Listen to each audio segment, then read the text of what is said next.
Bonjour et bienvenue dans ce qui va sans doute être une longue vidéo, au cours de laquelle je vais vous parler d'une dizaine de livres que j'ai beaucoup aimés depuis le début de cette année 2024. On est le matin, je vais tourner un peu tout au long de la journée pour vous parler de tout ça tranquillement. Il y a de tout, il y a des essais, il y a de la science-fiction, du roman contemporain, des témoignages, des sciences sociales, et il y a même de la young adult. J'ai fait ma première incursion dans la littérature, je crois que c'est ma première incursion, dans la littérature young adulte et ça a été une réussite, donc voilà, il y en a vraiment pour tous les goûts. Si quelque chose vous intéresse moins, vous pouvez passer au livre suivant grâce au chapitrage qui est en bas, comme d'habitude. Et voilà, j'espère que vous trouverez de belles choses dans tout ça. Moi je vous cache pas que je suis vraiment hyper contente parce que j'ai vraiment fait de très belles lectures depuis le début de l'année. Certaines dont je ne vous parle pas ici parce qu'elles sont destinées à d'autres vidéos. Voilà, je tease un petit peu. Je continue ma quête qui est de m'organiser et tout planifier pour pouvoir continuer à proposer du contenu libre et gratuit pour tous et pour toutes sur cette chaîne, tout en me rémunérant un petit peu pour pouvoir y consacrer plus de temps.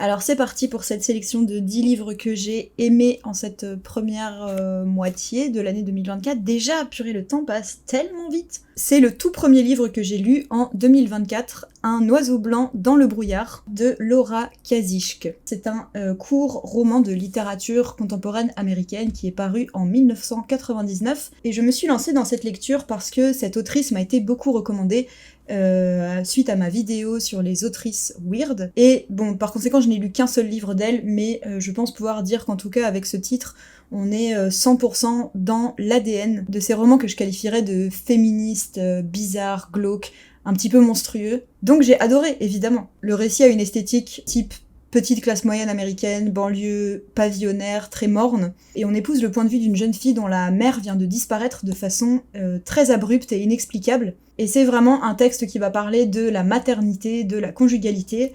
On a une jeune fille qui va, comme en quelque sorte, prendre la place de sa mère, et elle explique que sa mère s'est évaporée, un peu comme la poussière qu'elle s'efforçait de chasser tout le temps, parce que sa mère, c'est vraiment quelqu'un qui a essayé de performer la maternité un petit peu parfaite dans la société américaine. Mais on se rend bien compte que c'est quelqu'un qui détestait absolument cette vie. Pour moi, c'est vraiment un texte qui parle aussi de la manière dont la violence sexiste, elle dégringole les étages, et comme des mères et des grands-mères reproduisent en fait les violences et les carcans dans lesquels elles ont dû se développer, elles les reproduisent pour leurs propres filles. La narratrice dit par exemple, page 133, en parlant de sa mère, « Elle était tellement méchante, un cas très classique de ressentiment et d'ambivalence qui vient cogner et frotter contre l'instinct maternel.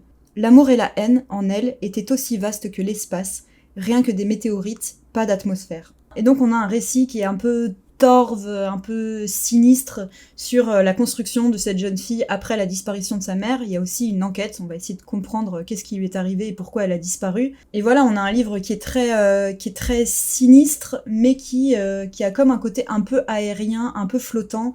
J'ai trouvé que l'autrice avait vraiment une très très belle écriture, moi ça m'a donné envie de lire davantage de romans d'elle. Et il faut juste savoir qu'il n'y a pas de scène vraiment, enfin pas dans mon souvenir de scène très très très graphique, mais il y a une violence quand même intériorisée dans le personnage de cette jeune fille et dans ce qu'elle décrit de sa mère qui peut être assez perturbante et violente à lire. Il y a notamment des pages où la narratrice parle de son rapport à son corps et où elle a intériorisé des formes de grossophobie qui peuvent être très très très violentes à lire, donc voilà, je préviens. De toute façon, quand vous vous engagez dans ce genre de texte, il faut savoir que ça va pas être de tout repos, et surtout, la fin.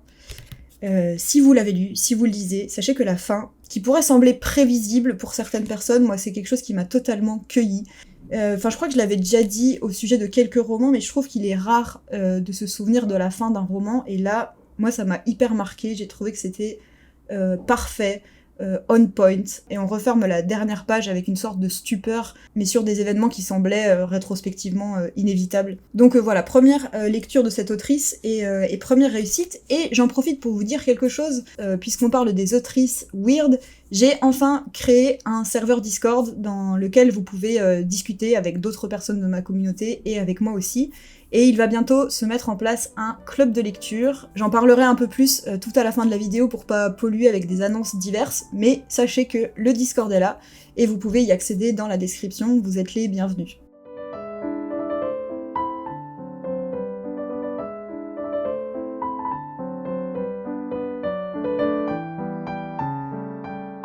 Ensuite, on bascule complètement sur autre chose. Je voulais vous parler d'un très très court essai absolument génial qui s'appelle « On ne peut pas accueillir toute la misère du monde, en finir avec une sentence de mort » de Pierre Thévagnan et Jean-Charles Stevens. C'est hyper court et c'est dans un tout petit format, pour comparer avec un format poche classique comme le livre d'avant, voilà.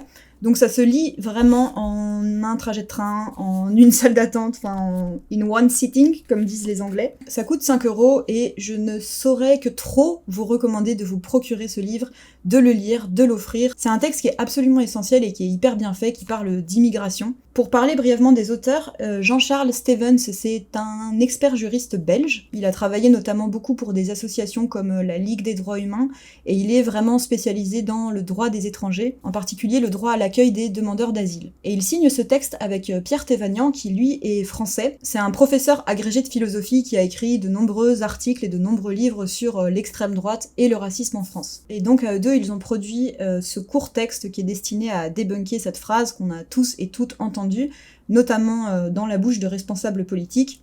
On ne peut pas accueillir toute la misère du monde. Et pour la débunker, il convoque de nombreux chiffres, c'est un livre qui est extrêmement sourcé. Ils expliquent aussi très bien la déshumanisation en fait que sous-entend cette phrase, et surtout simplement voir l'immigration comme un coût pour la société, au-delà de la xénophobie, du racisme et du cynisme évident que sous-entend une telle perception des choses. Quand on s'en tient aux faits, c'est tout simplement aberrant d'un point de vue économique et d'un point de vue statistique. Il rappelle aussi que la perception qu'on a de l'immigration en France est totalement biaisée d'un point de vue des chiffres, et que la France n'est clairement pas un grand pays d'accueil à l'échelle internationale. Et à la fois ce début de phrase « nous ne pouvons pas accueillir », en fait, ils lui répondent de manière matérialiste, statistique, avec des chiffres, mais ils font aussi une analyse sémantique de tout ce qu'elle sous-tend. Qui déshumanise-t-on quand on parle de la misère du monde ? Ils évoquent notamment longuement le double standard qui a été mis en évidence au moment de la guerre en Ukraine, et donc les motivations en fait fondamentalement racistes de beaucoup de nos politiques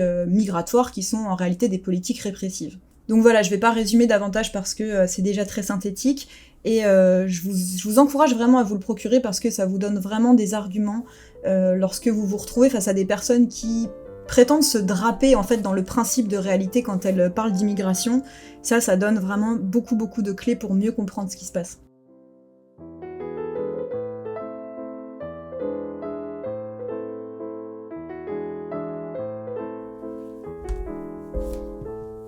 Petite minute d'appréciation, j'ai réorganisé mon appartement, et du coup je suis trop contente de faire de nouveaux petits cadres pour les vidéos.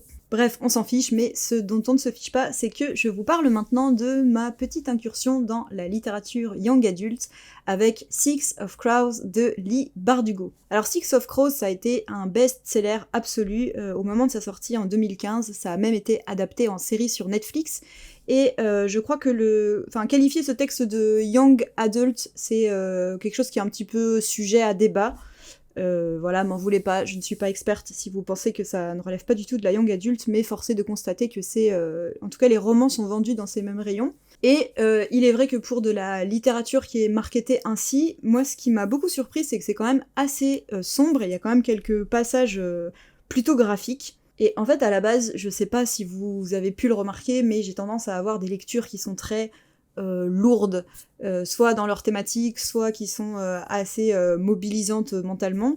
Et il m'arrive parfois d'avoir des sortes d'angoisse, notamment le soir, et je pense que j'ai pas toujours des lectures qui sont hyper adaptées au bon fonctionnement de ma santé mentale, on va dire ça comme ça. Et quand je sens que c'est le cas, notamment moi je suis quelqu'un qui peut être un peu sujette à des insomnies, j'aime bien lire des choses voilà, un peu plus easy reading, on va dire. Et donc c'était dans une période un petit peu comme ça que j'avais demandé aux personnes qui me suivaient sur Instagram si elles avaient des recommandations de fantasy young adulte. J'avais envie de me lancer dans ce genre, et je remercie vraiment beaucoup les personnes qui m'ont conseillé de me lancer dans Six of Crows parce que j'ai vraiment beaucoup aimé. L'univers de ce récit, c'est une sorte de ville portuaire malfamée, assez sombre, et en fait c'est vraiment une histoire de casse. C'est-à-dire qu'on va suivre une équipe de jeunes gens, enfin vraiment des adolescents, des malfrats, qui doivent s'infiltrer dans une prison de haute sécurité pour libérer quelqu'un.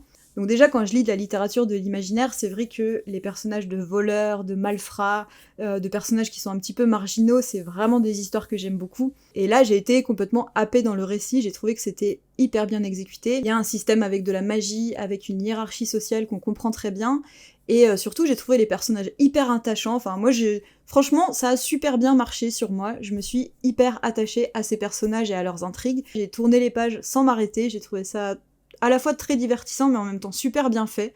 Donc voilà, je connais pas du tout le background de l'auteur, qu'est-ce qu'il a écrit d'autre. Je crois qu'il y a une sorte de suite ou de spin-off ou de choses qui se passent un peu dans l'univers étendu, je sais pas exactement. N'hésitez vraiment pas à me recommander des choses dans le même genre ou de la littérature de l'imaginaire pensée pour les adolescents et pour les adultes qui est bien exécutée comme ça. Voilà, moi j'ai vraiment kiffé tout simplement. Malgré des sortes d'invraisemblances, enfin notamment l'âge des personnages, enfin je crois que le personnage principal il est vraiment ado, il a 15 ans, quelque chose comme ça, et pourtant il a déjà vécu une vie avec plein de choses, il s'est déjà hissé en haut de l'échelle sociale des malfrats de la ville, et c'est un peu bizarre de se dire que le personnage à cet âge-là, il y a des choses qui manquent de vraisemblance, mais c'est pas grave, franchement, on arrive complètement à faire abstraction pour se laisser porter dans le récit, et voilà, et c'était trop cool, quoi.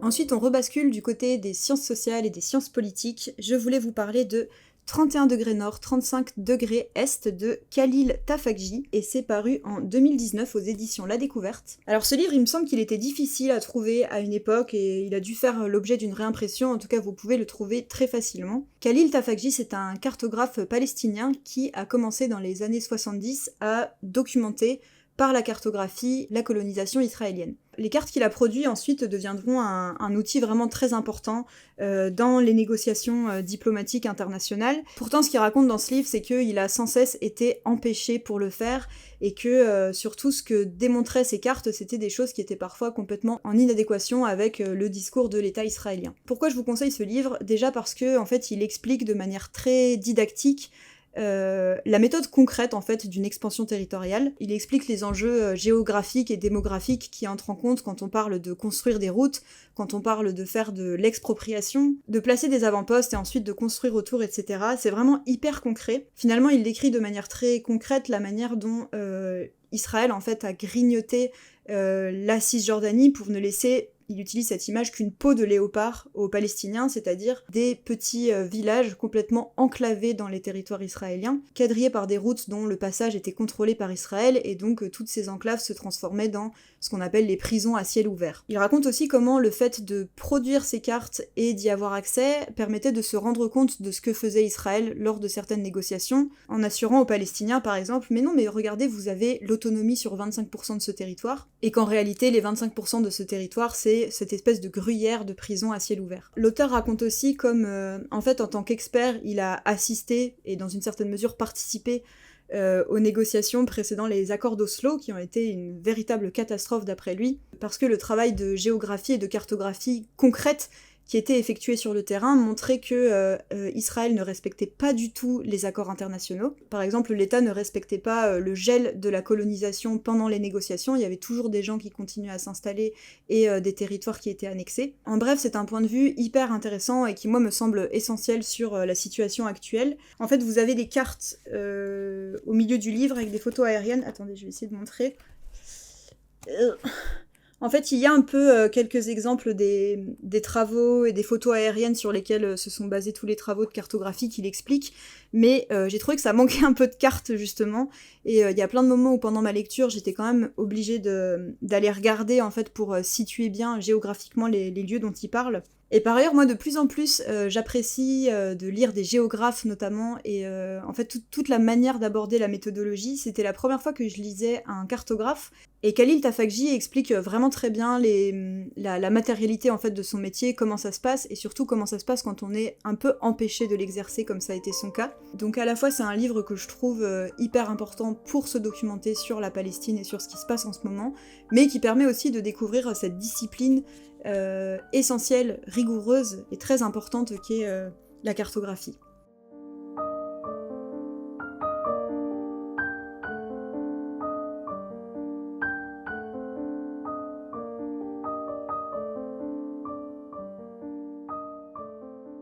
Ensuite, on rebascule du côté des récits un peu weird écrits par des autrices, et de nouveau américaines. Je voulais vous parler de Du côté sauvage de Tiffany McDaniel.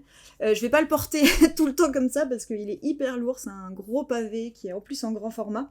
Tiffany McDaniel, c'est une autrice dont on a beaucoup parlé ces dernières années parce qu'elle a sorti un roman qui s'appelle Betty, et quelques années plus tard, un autre qui s'appelle L'été où tout a fondu. C'est des livres, si j'en crois, en tout cas à quel point je les ai vus passer sur les réseaux sociaux, des livres qui ont très bien marché, qui ont été globalement assez bien reçus par la critique et par le lectorat. Et pour ma part, j'en ai lu aucun. En fait, Du côté sauvage, il est sorti là en début d'année, et c'est ma première lecture de cette autrice. Alors au début, j'avais un peu peur, parce que ce soit la 4e de couverture, ou certains passages qui arrivent assez tôt, j'ai cru qu'on allait être... vous savez, dans cet esprit un peu la sorcière. J'avais peur qu'on soit un peu dans ce genre de vibe éculé et qui, moi, me plaît pas trop. Et en fait, c'est absolument pas ce que j'ai retenu du livre.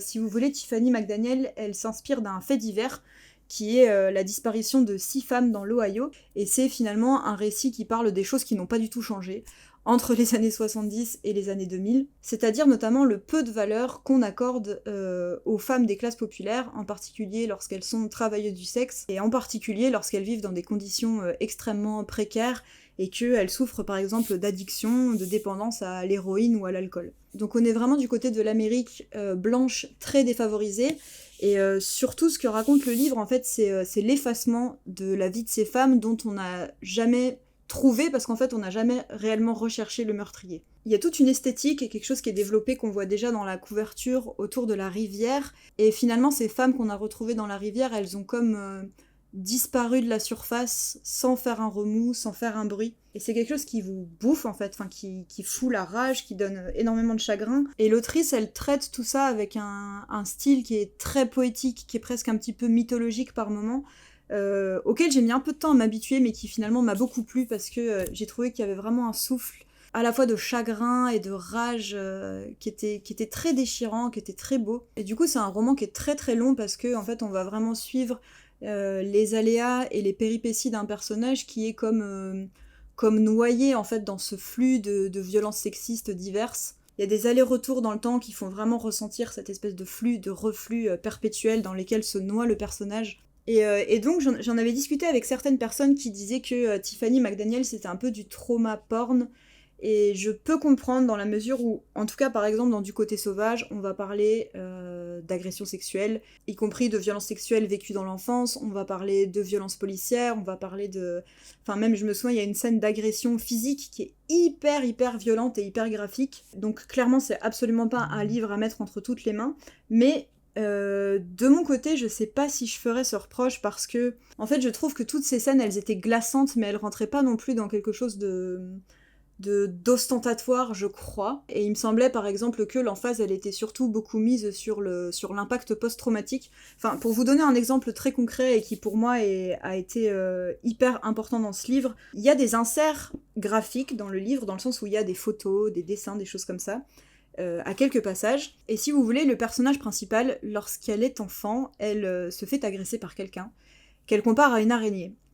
Et ensuite, dans le livre, à chaque fois que vous allez avoir une espèce de réminiscence de ces traumatismes-là, ou à chaque fois que vous allez avoir une apparition de cet agresseur, il y a des araignées dessinées sur la page. Alors je les montre pas pour épargner les arachnophobes parmi vous, et donc ça fait qu'à la lecture, en fait, quand vous tournez les pages en lisant, d'un coup, vous voyez une araignée et vous êtes comme prévenu qu'il va y avoir une réminiscence de ça. Et ça fait quelque chose qui hante les pages, comme ça hante le personnage.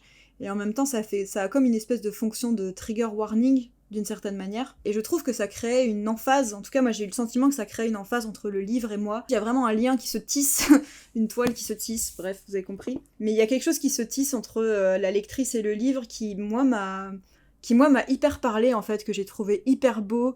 Et là, je vois sur la 4e de couverture que... il y a une espèce de catchline de France Info qui parle de lyrisme. Et oui, c'est très lyrique, je dirais même que c'est un côté un peu élégiaque, comme ça, c'est très... il y a quelque chose de funèbre, en fait, tout en s'articulant avec une sorte de brutalité. Et je trouve que ces deux tons-là, ils s'incarnent très bien, en fait, dans les choix de mise en page qui sont faits, avec l'ajout des photos, avec l'ajout des choses qui sont imprimées. Bref, j'ai l'impression que c'est un petit peu confus ma manière d'en parler, mais en tout cas... ce qui est sûr et certain, c'est que c'est un texte qui m'a beaucoup surprise.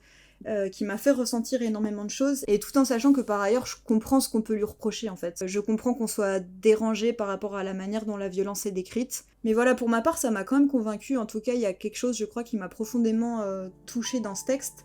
Et donc je suis très curieuse de lire les autres, notamment de lire Betty et L'été où tout a fondu, qui ont beaucoup plu, je crois, à pas mal de gens que je suis. Donc voilà, n'hésitez pas à me dire si vous les avez lus, ce que vous en avez pensé.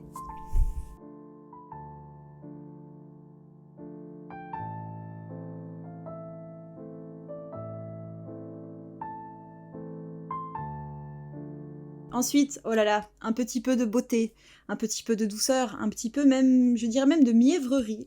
Dans ce monde de brutes qui en a tant besoin, je voulais vous parler des Oiseaux du Temps de Amal El-Mohtar et Max Gladstone. Alors les Oiseaux du Temps, c'est un petit roman de science-fiction qui a eu vraiment son petit succès parmi les lectrices de science-fiction, qui a même gagné le prix Hugo et le prix Nebula. C'est un texte très court que moi j'ai dévoré en une journée. C'est un petit roman épistolaire lesbien, et moi je dirais même que ça se rapproche un peu de la poésie en prose. En fait, on lit la correspondance de deux personnages qui se battent pour deux factions différentes. En fait, ce qu'elles font et l'univers dans lequel elles se battent est un petit peu flou, mais en gros elles doivent voyager dans le temps pour assurer que les événements se déroulent comme leur faction le veut. Donc ça passe par s'assurer de l'issue de certaines guerres, mais aussi s'assurer que le vent souffle d'une bonne manière dans une grotte. Enfin bref, c'est des histoires de voyage dans le temps, des histoires d'effets papillons, et en gros ces deux personnages qui se battent pour deux factions ennemies vont tomber amoureuses l'une de l'autre. Il y a une simplicité et aussi une forme d'abstraction dans l'écriture à laquelle moi je me suis habituée très vite, mais clairement c'est une lecture, je pense, très clivante. Soit vous allez adorer comme moi, soit vous allez absolument détester, parce que en fait il y a quelque chose de vraiment très emotional, de très à fleur de peau comme ça dans l'histoire qui est racontée. Moi j'ai trouvé que c'était une forme de réécriture shakespearienne, lesbienne.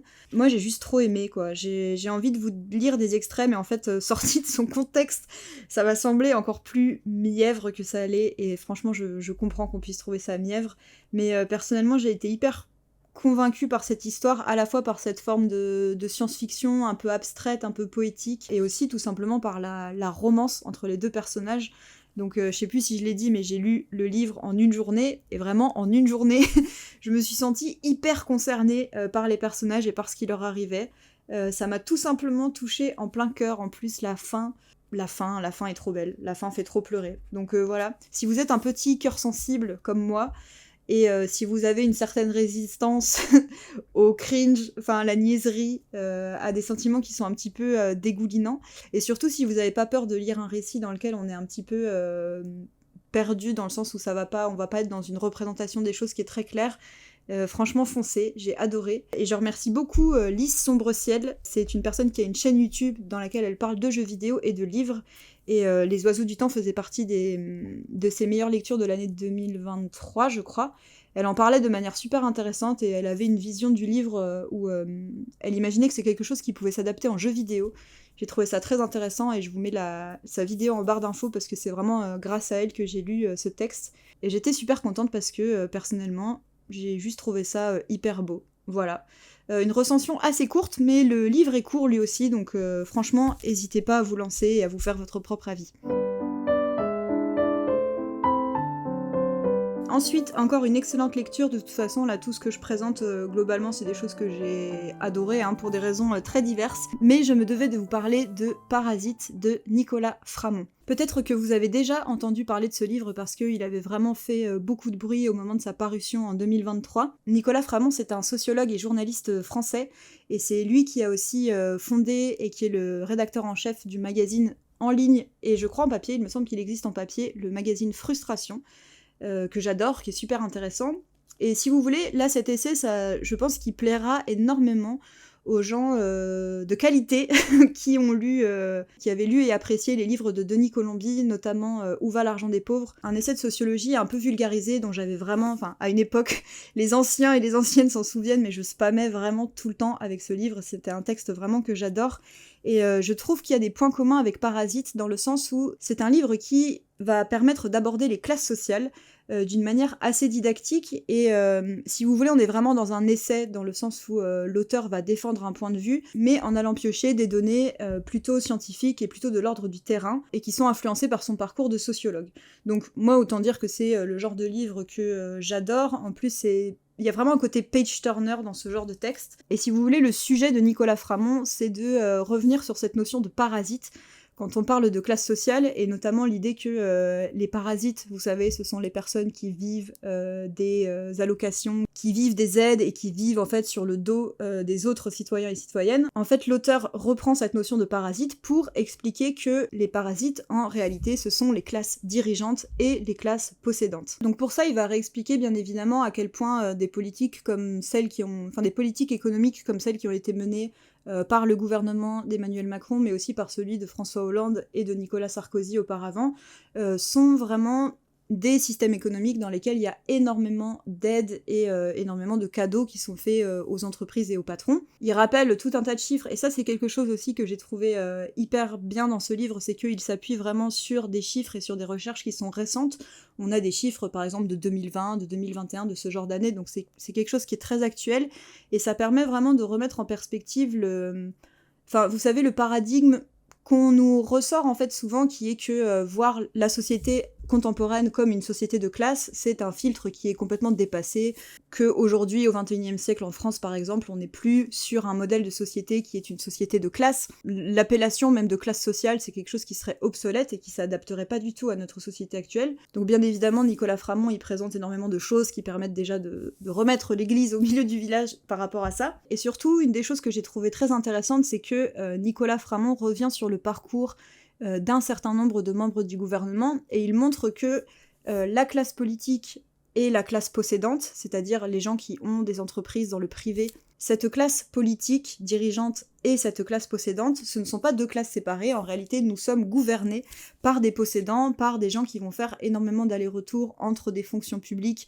par exemple en tant que députés et que ministres, et qui ont un parcours et souvent des revenus extrêmement hauts dans le privé, soit après leur carrière politique, soit pendant. C'est un petit peu dur à résumer parce qu'encore une fois, là j'ai trouvé ça hyper synthétique, hyper bien fait, et surtout si vous n'avez pas encore sauté le pas de lire des ouvrages de sociologie ou de vous sensibiliser un petit peu plus à la question des classes sociales, c'est clairement 100% un livre que je recommande. J'aime beaucoup les auteurs comme lui et comme Denis Colombi qui ont conscience qu'en fait leur propos se doit d'être accessible, se doit d'être hyper clair, très documenté et très rigoureux. Et personnellement, je trouve que le défi était totalement relevé ici. Donc voilà, je l'ai ajouté à ma petite sélection personnelle des essais que j'ai très envie de conseiller, que j'ai très envie d'offrir aussi. Et surtout, d'excellents livres qui donnent envie de tout cramer, tout simplement. Bon là, vous le voyez peut-être pas, mais il commence à faire très sombre. On va se retrouver avec un autre éclairage.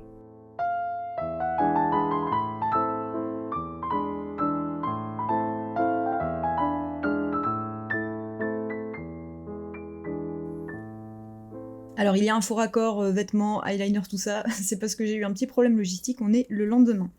Il y a 3 livres encore dont je voulais vous parler. Le premier, c'est celui-ci, Une année à la campagne de Sue Hubble.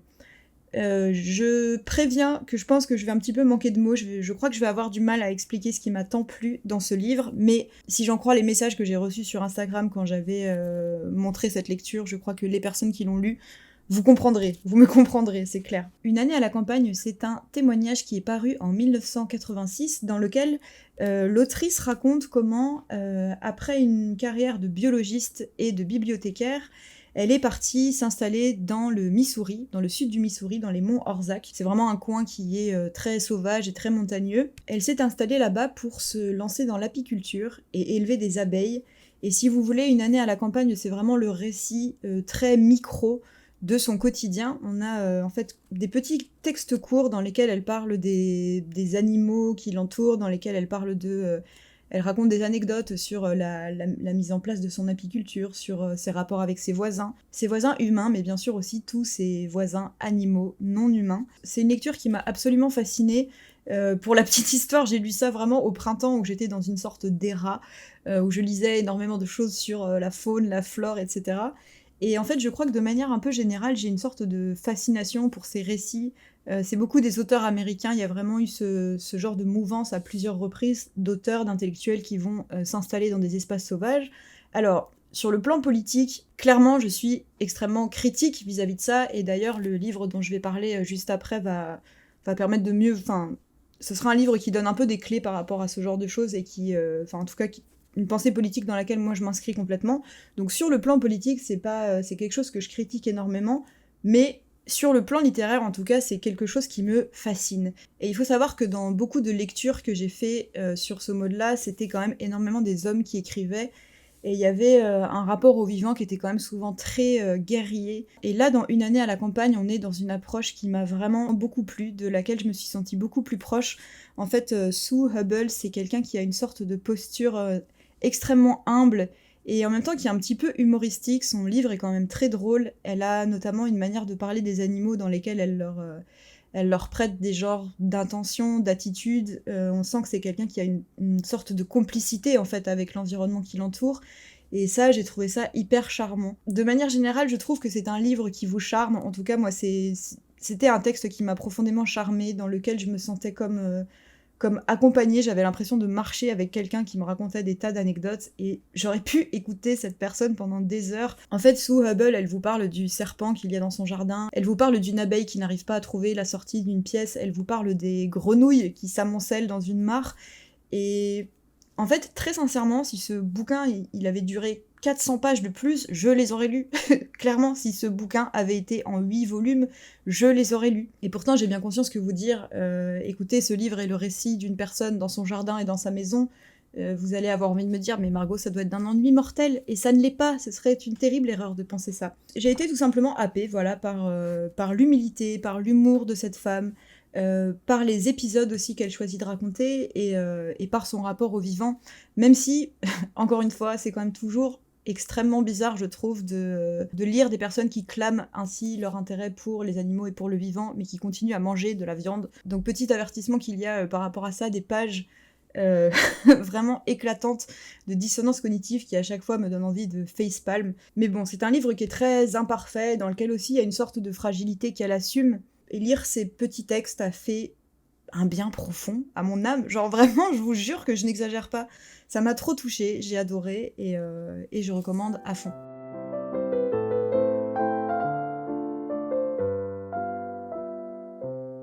Et donc maintenant, le livre que je teasais un peu auparavant, c'est l'avant-dernier de cette sélection.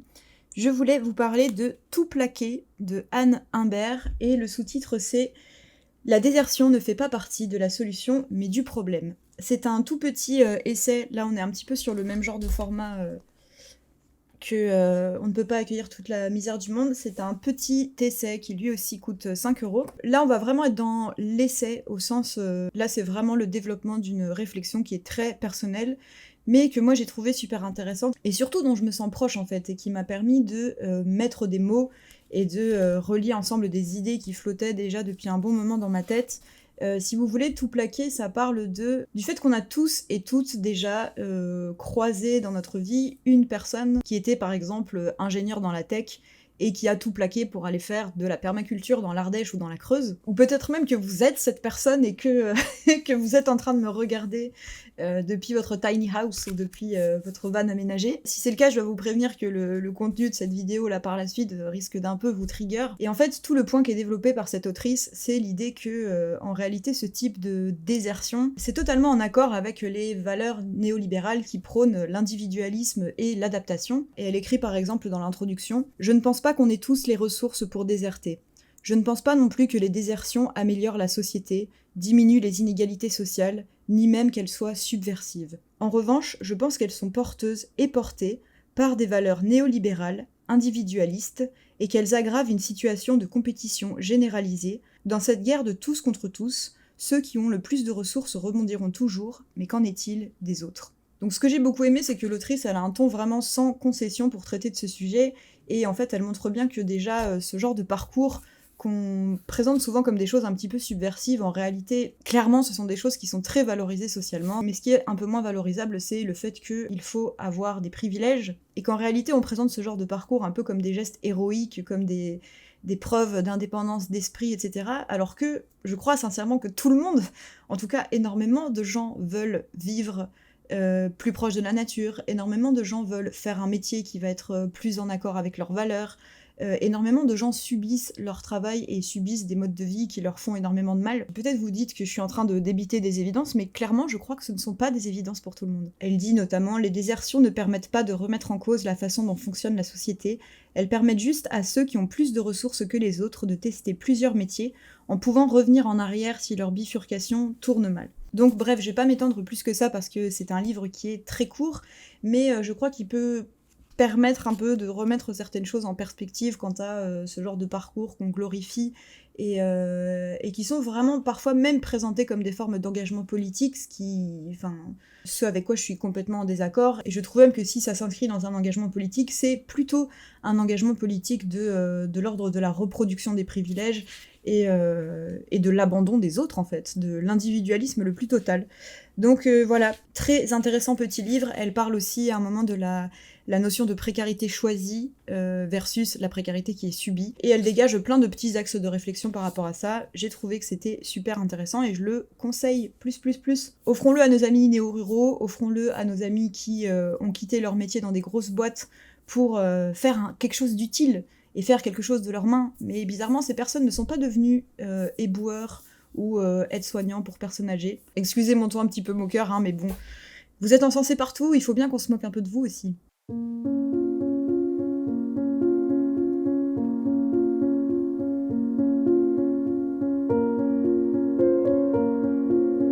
Et enfin, pour terminer cette sélection, je vous parle d'un livre. Ouh là là, alors là, je pense que ça va vraiment être la séquence émotion. Je voulais vous parler de Auschwitz et après, de Charlotte Delbo. Donc là, c'est les tomes, c'est réuni en un seul volume, les tomes 2 et 3, mais j'ai aussi lu le tome 1 qui s'appelle « Aucun de nous ne reviendra ». Charlotte Delbo, c'est une résistante française qui, en 1942, a été arrêtée avec son mari parce que, entre autres activités de résistance, elle dactylographiait et elle aidait à imprimer des tracts et un journal clandestin à Paris. Et tous deux ont été arrêtés, lui a été fusillé immédiatement et elle a été déportée avec, je crois, plus de 400 femmes dans un wagon à bestiaux, d'abord à Auschwitz, puis à Ravensbrück. Et donc dans cette série de 3 livres, elle raconte son expérience de la déportation, mais aussi, j'avais surtout très envie de parler de cette deuxième partie dans laquelle elle parle de la fin de la déportation, de la libération et surtout du retour de l'après. Alors comment vous dire, j'ai lu l'intégralité de ces textes avec une boule dans la gorge, et c'était pas uniquement une boule dans la gorge liée à ce qui est raconté, bien évidemment, et à l'horreur de la déportation, du nazisme, d'Auschwitz, etc., c'était aussi une boule dans la gorge en raison de l'écriture totalement bouleversante de Charlotte Delbo. Pour la petite histoire, j'avais parlé un peu de cette lecture sur Instagram et quelqu'un m'avait envoyé en MP. C'est une lecture dont on se souvient toute sa vie et je suis entièrement d'accord. Je crois que c'est quelque chose qui m'aura marqué à jamais. En fait, si vous voulez, Charlotte Delbo, elle raconte tout ça vraiment avec des sortes de petits fragments, de textes très courts et même parfois de poèmes. Et je l'imaginais un peu elle comme face à un puzzle dont elle doit choisir les pièces les plus pertinentes, les pièces qui sont les plus possibles à raconter pour donner une vue de l'ensemble. Et c'est tout simplement foudroyant. Il y a à la fois une sorte d'ampleur, mais aussi une sorte de précision dans l'écriture. Et ce qui m'a particulièrement bouleversée, c'est que donc elle a été déportée parmi des femmes, et en fait ce groupe de femmes s'est soutenu en permanence, c'est-à-dire qu'elles se sont vraiment maintenues en vie, déjà en restant très proches les unes des autres, mais aussi physiquement en se soutenant, en partageant des ressources, en s'aidant à marcher, en s'aidant à ne pas mourir en fait. Et donc dans tout ce livre, elle se raconte comme presque faisant partie d'un corps plus large que le sien, un corps vivant, resté en vie, qu'elle partageait avec ces femmes. Dans le deuxième tome, en fait, elle consacre plusieurs textes à ces femmes dans lesquels elle raconte leur parcours, elle raconte les raisons de leur déportation et surtout comment elles ont pu continuer à vivre après. Donc elle parle bien évidemment de tout ce que ça a causé à leur corps, de tout ce que ça a causé à leur psychisme. Et si j'ai choisi surtout de vous parler de cette deuxième et troisième partie, c'est parce que je crois que j'avais jamais lu des choses qui parlent vraiment de l'après. Non seulement de la relation qu'elle a continué à garder avec les femmes qui avaient été déportées avec elle, mais aussi de l'après. C'est quelque chose auquel elle s'accroche bien évidemment pendant toute sa déportation, mais ensuite, comment vivre avec ça ? Comment vivre avec cette partie d'elle qui qui est en quelque sorte morte et qui va créer une fracture à tout jamais entre elle et les autres, ceux qui n'ont pas vécu ça, ceux qui ne comprennent pas. Il y a aussi des pages absolument déchirantes où elle parle de l'absence et le fait que son mari, qui a été fusillé très vite, c'est au moment où elle revient en fait qu'elle se rend compte de son absence béante dans sa vie. Il y a des poèmes tellement tristes vis-à-vis de ça. Elle écrit par exemple « Mon cœur a perdu sa peine, il a perdu sa raison de battre. La vie m'a été rendue, et je suis là devant la vie, comme devant une robe qu'on ne peut plus mettre. » Franchement, j'ai encadré, souligné tellement de passages, j'ai corné tellement de pages. Enfin, je trouve qu'il y a une pureté vraiment dans l'écriture de Charlotte Delbo et dans la manière dont elle a choisi de raconter ça.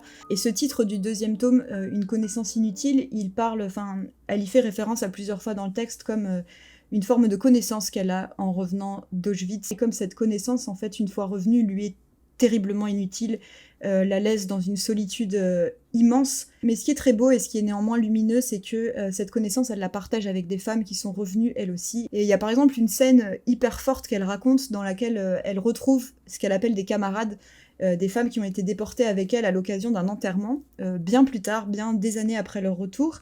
Et en fait, elles ont une sorte de facilité d'être ensemble, une forme de légèreté et à la fois de compréhension qui est tellement profonde. Elles font de l'humour sur ce qui leur est arrivé et elles racontent comme son corps et son esprit se détendent tellement quand elle est avec elle. Donc voilà, j'ai pas trop envie de m'étendre plus que ça, j'ai l'impression que tout ce que je pourrais dire sera éculé, sera tellement en dessous. Franchement, même là, quand j'en parle, ça me fait un... Je sais pas si vous entendez, il y a presque ma voix qui chevrotte un petit peu. C'est un texte qui m'a déchiré le cœur et que j'ai terminé vraiment... Enfin, parfois, je lisais ça dans le train, et quand je levais les yeux, j'étais hagarde, quoi. Il y avait des choses, il y avait des larmes qui me piquetaient un peu les yeux. C'était extraordinaire. Je crois pas qu'un livre qui porte là-dessus, et même qui porte sur tout autre sujet, m'ait déjà fait un effet pareil. Voilà, c'était bouleversant.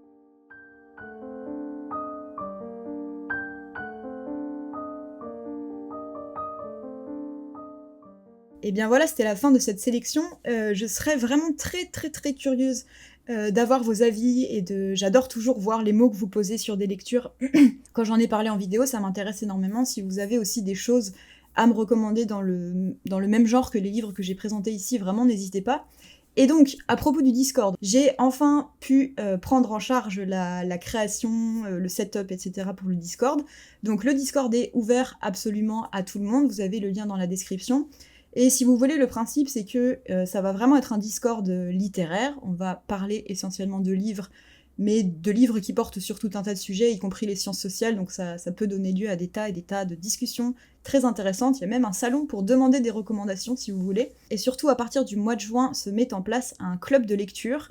Le principe, c'est qu'on lira un livre tous les 2 mois, à chaque fois avec un ou une invitée. L'invité et moi, on choisira un livre en lien avec son domaine d'expertise ou avec les livres qu'il ou elle apprécie.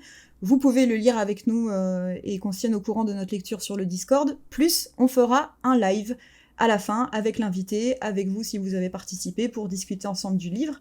Et voilà, et ça va être super sympa. Je remercie encore une fois BookBeat, le partenaire de cette vidéo, qui m'a permis de la faire, qui m'a permis aussi de prendre un peu de temps pour finaliser le Discord. J'avais dit que je ferais pas de partenariat, mais en fait, voilà, pouvoir se rémunérer sur ce qu'on fait sur YouTube, c'est quand même très compliqué. Si vous voulez m'aider à ne pas dépendre des partenariats et d'autres sources de financement, vous pouvez aller faire un tour sur mon Patreon et sur mon Ko-fi. Et voilà, l'équilibre de la chaîne YouTube continue à se construire.